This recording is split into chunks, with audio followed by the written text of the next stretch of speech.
ರೈತ ಬಾಂಧವರಿಗೂ ನಾವು ಭಾರತ್ ಸೈಟಿಸ್ ಲಿಮಿಟೆಡ್ ಕಂಪ್ನಿಯಿಂದ ನನ್ನ ಹೆಸರು ಶಿವನಗೌಡ ಪಾಟೀಲ್. ಇವತ್ತು ಕೊಪ್ಪಳ ಜಿಲ್ಲೆ ಕೊಪ್ಪಳ ತಾಲೂಕು ಲಾಚಿಂಕೆರೆ ಗ್ರಾಮಕ್ಕೆ ಬಂದಿದ್ದೀವಿ. ಶಶಿಕುಮಾರ್ ಅಂತ ಇವ್ರ ಹೆಸರು. ಇವ್ರ ಹೊಲಕ್ಕೆ ನಾವು 8 ದಿವಸದಿಂದ ಭೇಟಿ ನೀಡಿ ಇವರಿಗೆ ನಮ್ಮ ಕಂಪ್ನಿಯ ಕಿಕೋಡೆಯನ್ನು ರೆಕಮೆಂಡ್ ಮಾಡಿದ್ವಿ. ಅವ್ರ ಹೊಲದಲ್ಲಿ ಏನು ರೋಗ ಲಕ್ಷಣ ಇತ್ತು, ಇವಾಗ ಯಾವ ರೀತಿ ಕಂಟ್ರೋಲ್ ಆಗಿದೆ ಅಂತ ಅವ್ರ ಕಡೆಯಿಂದನೇ ಕೇಳೋಣ. ನಮಸ್ಕಾರ ಶಶಿ ಅವರೇ. ನಮಸ್ಕಾರ. ನಿಮ್ಮ ಹೊಲದಲ್ಲಿ ಏನು ರೋಗ ಲಕ್ಷಣ ಇತ್ತು, ಏನು ಸ್ಪ್ರೇ ಮಾಡಿದ್ರಿ, ಸ್ವಲ್ಪ ಹೇಳಿಕೊಡಿ ಸರ್ ನಮ್ಮ ರೈತರಿಗೆ. ಸರ್, ನಮ್ಮ ಹೊಲದಲ್ಲಿ ಇದು ಮೈಟ್ಸು ಮತ್ತು ಒಳಮುಟ್ರಿ ಇತ್ತು ಸರ್. ಒಳಮುಟ್ರಿ ಅದು ಬಂದು ಇದು ಪೂರಾ ಹಿಂಗಾಗ್ಬಿಟ್ಟು ಸರ್. ಎಲಿಯವು ಎಲ್ಲ ಕೆಳಮುಟ್ರೆ ಆಗಿದ್ದು ರೀ. ಕೆಳಮುಟ್ರಿ ಆಗಿದ್ವಲ್ಲ, ಹಿಂಗಾಗ್ಬಿಡೋದು. ಆಮೇಲೆ ಸರ್ ಬಂದು ಕಿಕ್ಕೋಡಿ ಅಂತ ಒಂದು ಔಷಧಿ ಇಲ್ಲಿ ಐತೆ ಅಪವಾಡಿ ಅಂತ 8 ದಿನದಿಂದ ಹೇಳಿದ್ರು.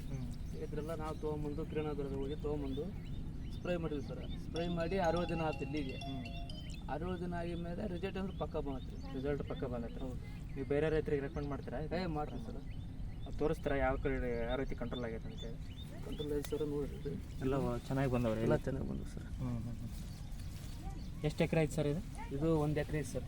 1 ಎಕರೆ 1 ಎಕರೆ 1 ಗುಂಟೆ ಐತಿ. 1 ಎಕರೆ 1 ಗುಂಟೆ.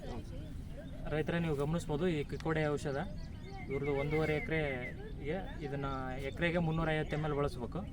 ಒಂದು 20 ಲೀಟ್ರ್ ನೀರಿಗೆ 35 ml ಈ ಕಿಕ್ಕೋಡೆ ಔಷಧನ ಹಾಕಬೇಕು.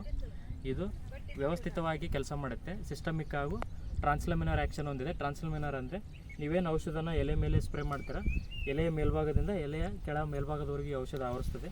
ಆದ್ದರಿಂದ ಈ ಔಷಧ ಕೆಂಪು ನುಸಿಗಳು, ಹಳದಿ ನುಸಿ, ಯೆಲ್ಲೋ ಮೈಟ್ಸು, ರೆಡ್ ಮೈಟ್ಸು, ನುಸಿಗಳು ಇಟ್ಟಂಥ ಮೊಟ್ಟೆ, ಲಾರ್ವಾ ಎಲ್ಲ ಹಂತದಲ್ಲೂ ಇದು ನಾಶ ಮಾಡೋದ್ರಿಂದ ತುಂಬ ಚೆನ್ನಾಗಿ ವರ್ಕ್ ಮಾಡುತ್ತೆ. ಹಾಗೂ ಇದು ಇನ್ನೊಂದು ವೇಪರ್ ಆ್ಯಕ್ಷನ್ ಅಂತ ಹೊಂದಿದೆ. ವೇಪರ್ ಆ್ಯಕ್ಷನ್ ಅಂದರೆ ಈ ಕಿಕ್ಕೋಡೆ ಸ್ಪ್ರೇ ಮಾಡೋದ್ರಿಂದ ಮೈಟ್ಸ್ಗೆ ಘಾಟು ವಾಸನೆ ಬರುತ್ತೆ. ಅದಕ್ಕೆ ವೇಪರ್ ಆ್ಯಕ್ಷನ್ ಅಂತ ಹೇಳ್ತೀವಿ. ಆ ಘಾಟು ವಾಸನೆಗೆ ಆ ಮೈಟ್ಸ್ ಎಲ್ಲೇ ಅಡಗಿರಲಿ ಹೊರಗಡೆ ಬಂದು ಸಾಯುತ್ತೆ. ಇದು ಟ್ರಾನ್ಸ್ಲಮಿನರ್ ಆ್ಯಕ್ಷನು, ವೇಪರ್ ಆ್ಯಕ್ಷನು ಹೊಂದಿರೋದ್ರಿಂದ ದೀರ್ಘಾವಧಿಯವರೆಗೆ ನೀವು ಇದರ ಬೆನಿಫಿಟ್ ಏನಂದರೆ ಮೈಟ್ಸ್ ಸಂತತಿ ಹಾಳಾಗೋದ್ರಿಂದ ಇದು ದೀರ್ಘಾವಧಿಯವರೆಗೆ ನೀವು ಸ್ಪ್ರೇ ಮಾಡೋದನ್ನು ಅವಾಯ್ಡ್ ಮಾಡ್ಬೋದು. ತುಂಬ ಚೆನ್ನಾಗಿ ಕಿಕ್ಕೋಡೆ ಔಷಧ ಮೆಣಸಿನಕಾಯಿ ಬೆಳೆಗಳಲ್ಲಿ ಕೆಂಪು ನುಸಿ ಹಾಗೂ ಹಳದಿ ನುಸಿಗಳಿಗೆ ಕೆಲಸ ಮಾಡುತ್ತೆ. ಈ ಔಷಧ 350 ml 1 ಎಕರೆಗೆ ಬಳಸಬೇಕು. ಇದನ್ನು ಇವರು ಬಳಸಿ ತುಂಬ ಉತ್ತಮವಾಗಿ ರಿಸಲ್ಟ್ ಕಂಡಿದ್ದಾರೆ. ಮತ್ತೆ ಮುಂದಿನ ವಿಡಿಯೋದಲ್ಲಿ ಸಿಗೋಣ. ಅಲ್ಲಿವರೆಗೂ ನಮಸ್ಕಾರ. ಜೈ ಜವಾನ್, ಜೈ ಕಿಸಾನ್. ನಮಸ್ಕಾರ ಶಶಿಕುಮಾರ್.